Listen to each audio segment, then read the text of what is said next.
basta masaya ka sa ginagawa mo and whatever it is, magagawa mo lahat eh.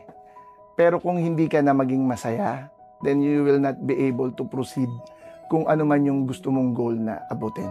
I've been with Kultura for almost 19 years.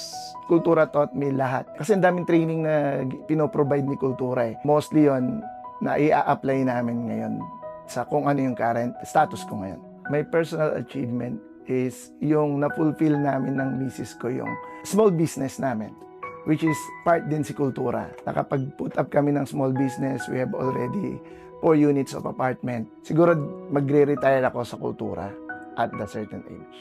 Well, what made me stay here, honestly, people. Yung ibang kasama ko, masaya ako kasama ko sila sa daily work and iisa yung goal namin, and at the same time, pagpapasok ka, parang wala ka sa work eh. Para ring part lang din ng house mo yung mga taong kasama mo.